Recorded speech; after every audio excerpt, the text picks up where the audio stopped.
माझ्या भाच्याला पांढऱ्या घोडीवर स्वारी करण्याची खूप इच्छा होती. तो रोज मला म्हणायचा, काकी मला तुमच्या पांढऱ्या घोड्यावर स्वारी करायची आहे." मी कधी-कधी यावर हसत असे. पण अनेक वेळा मला वाटायचे की तो माझ्यावर जबरदस्ती करत आहे. जेव्हा तो आमच्याकडे शिकायला आला होता, त्या दिवसात भाचा तरुण होता. पण हळूहळू त्याच्यात बरेच बदल झाले. तो माझ्याकडे येत असे आणि म्हणायचा, "काकी, मला तुमच्या पांढऱ्या घोड्यावर स्वारी करायची आहे." पण मी त्याला लहान मुलगा समजत असे. एक दिवस खूप जोरदार पाऊस पडत होता. त्याच दिवशी मी माझ्या पतीला खूप मिस करत होते. तेव्हा भाचा माझ्या खोलीत आला आणि म्हणाला, "आज काही करून मी तुमच्या घोड्यावर स्वारी करणारच आहे." मग मी त्याला चेष्टेने सांगितले, "ठीक आहे, मग मी काय करू? तुझी इच्छा काय आहे?" त्याने पुढे जे काही केले, त्यामुळे माझ्या पायाखालची जमीन सरकली. त्याने नक्की माझ्या खोलीची लाईट बंद केली आणि मी एक गरीब कुटुंबाची मुलगी होते. मला 4 बहिणी होत्या. त्या माझ्यापेक्षा लहान होत्या. मी दिसायला खूप सुंदर होते. त्यामुळे मला अनेक चांगल्या स्थळांकडून प्रस्ताव येत होते. मग माझ्या वडिलांनी एक चांगले स्थळ पाहून माझे लग्न लावून दिले. लग्नाच्या वेळी त्यांनी काही विचार केला नव्हता.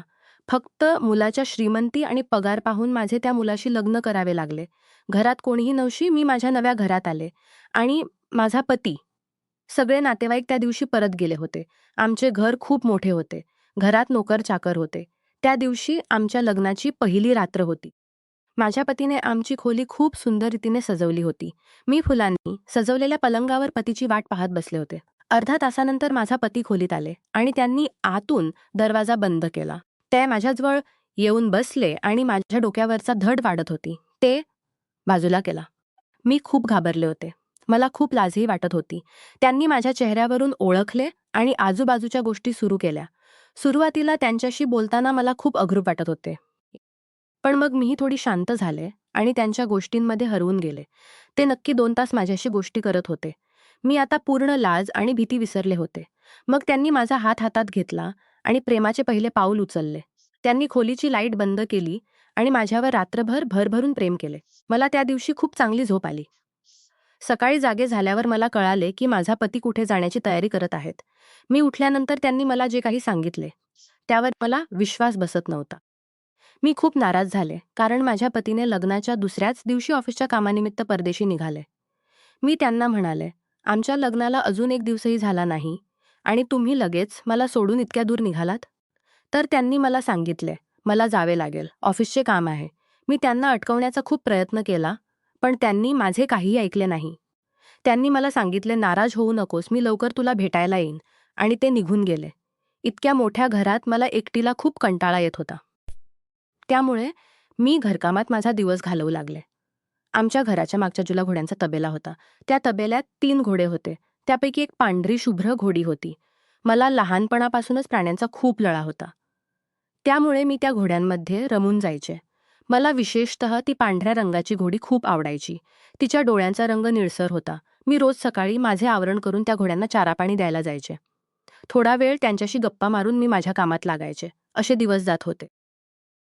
एकदा मी घरकामात व्यस्त होते, तेव्हा अचानक दाराची बेल वाजली. मी लगेच जाऊन दार उघडले तर समोर एक मुलगा उभा होता. तो खूप देखणा आणि तरुण दिसत होता. त्यावरूनच मी ओळखले की तो माझा भाचा आहे, कारण मी त्याला माझ्या लग्नात पाहिले होते. मी त्याला आत यायला सांगितले. तेव्हा त्याने आपल्या मोठ्या 3 बॅगा आत ओढून आणल्या आणि सोफ्याच्या बाजूला ठेवल्या. मला काही समजत नव्हते.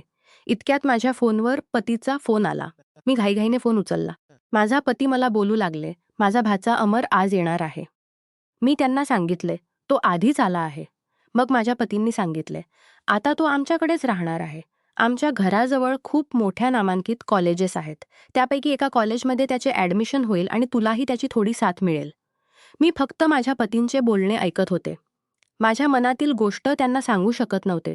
माझ्या पतींना माहीत नव्हते की मला त्याचा भाचा नाही तर तो हवा आहे. पण मी नवीन नवरी होते, त्यामुळे जास्त काही बोलू शकत नव्हते. मी पतींचा फोन ठेवला आणि माझ्या भाच्याला त्याची खोली दाखवायला गेले. माझ्या खोलीपासून 2-3 खोल्या सोडून त्याला एक खोली दिली.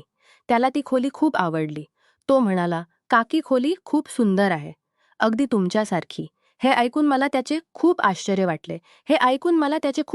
वाटले. पण तो पुढे बोलला, "जेव्हा तुमच्या लग्नात पाहिले होते, तेव्हा मी तुमच्या प्रेमातच पडलो होतो." मी घरात हसत त्याला म्हणाले, "हो, पण मी तुझी काकी आहे हे विसरू नकोस." तोही हसू लागला आणि म्हणाला, "हो काकी." मी त्याला सांगितले, तू फ्रेश होऊन ये, तोपर्यंत मी तुझ्यासाठी नाश्ता बनवते. तो फ्रेश होण्यासाठी खोलीत गेला. तोपर्यंत मी त्याच्यासाठी नाश्ता केला. नाश्ता केल्यानंतर तो घराभोवती पाहत होता. तेव्हा त्याला घोड्यांचा तबेला दिसला. त्यालाही घोडे खूप आवडायचे. तो लगेच मला घेऊन तिथे गेला आणि म्हणाला, "काकी, मला घोड्यांची स्वारी करायला खूप आवडते. विशेषतः ही तुमची पांढरी घोडी. तिची स्वारी करायला मला खूप आवडेल. ती खूप आकर्षक आहे, अगदी तुमच्यासारखी." तेव्हा मी त्याच्याकडे पाहिले तर तो माझ्याकडे तिरक्या आणि गंद्या नजरेने पाहत होता. पण मी त्याला लहान समजून चेष्टेने म्हणाले, "चालेल, मी कधीतरी नक्की तुला घोडीची स्वारी करवेन." त्यानंतर तो रोज माझ्या मागे लागला, "काकी, मला कधी घोडीची स्वारी करवाल? मला तुमच्या पांढऱ्या घोड्यावर स्वारी करायला खूप आवडेल." पण मी त्याची गोष्ट चेष्टेने घेत असे. एकदा अमर मला म्हणाला, "मी आज ॲडमिशनसाठी कॉलेजला जाणार आहे. दुपारी उशिरा घरी येईन." मी त्याला "ठीक आहे" असे म्हणाले. घरचे सगळे काम झाल्यावर मी थकून दुपारी थोडी विश्रांतीसाठी खोलीत झोपले.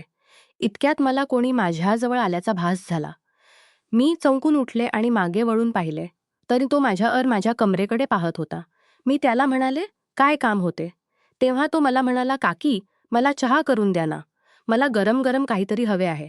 तेव्हा तो माझ्या सगळ्या शरीराकडे मिरकीने पाहत होता. मी त्याला म्हणाले, "ठीक आहे, मी तुला चहा बनवून देते." आणि मी त्याला चहा बनवून दिली. त्यानंतर रोज अमर माझ्याबरोबर घोड्यांना चारा-पाणी द्यायला येत असे. तेव्हा तो मला तेच म्हणायचा, "तुम्ही मला कधी पांढऱ्या घोडीची स्वारी करवाल?" पण मी शांत राहायचे, शांत बसायचे आणि त्याची हलकेच हलकेच दडपण द्यायचे. एकदा अमर मला म्हणाला, "मी आज माझ्या मित्राबरोबर बाहेर जाणार आहे. मला रात्री घरी यायला वेळ लागेल." मी त्याला "ठीक आहे" असे म्हणाले. रात्री सगळे काम झाल्यावर मी माझ्या खोलीत जाऊन झोपले. अमर अजून आला नव्हता. पलंगावर पडून मला कधी झोप आली ते माहीतच नव्हते. मध्यरात्री मला कोणत्यातरी आवाजाने जाग आली. तो आवाज ऐकून मला काहीतरी वाटत होते. मी आजूबाजूला पाहिले तर तो आवाज मला खिडकीबाहेरून येत होता. मी घाबरले आणि मोंडाकण ओढून पडून राहिले. घाबरले आणि मोंडावर पांघरून ओढून पडून राहिले. दुसऱ्या दिवशी सकाळी नाश्ता करताना मी अमरला विचारले, "तू रात्री कधी आलास?" तेव्हा तो म्हणाला, "मी रात्री 12 वाजल्यानंतर घरी आलो. त्यामुळे मी तुम्हाला उठवले नाही. त्या दिवशीही मला रात्री तो आवाज आला. पण मला आज बघायचे होते की तो आवाज नेमका कुठून येतो. त्यामुळे मी दार उघडून बाहेर आले." मला अमरच्या खोलीतून तो आवाज येत होता. मी थोडे पुढे गेले आणि त्याच्या खोलीत वाकून पाहिले तर तो मोबाईलवर काहीतरी पाहत विचित्र सहाय करत होता. माझ्या अंगावर सरसरून काटे आले आणि मी धावत माझ्या खोलीत गेले आणि दार बंद केले. मी आता हे माझ्या पतींना सांगायचे ठरवले होते, पण मी सांगू शकत नव्हते. कारण एकतर लग्न झाल्यानंतर माझा पती माझ्याजवळ राहत नव्हते आणि ही गोष्ट मी त्यांना सांगितली तर ते माझ्या गोष्टीवर विश्वास ठेवणार नव्हते.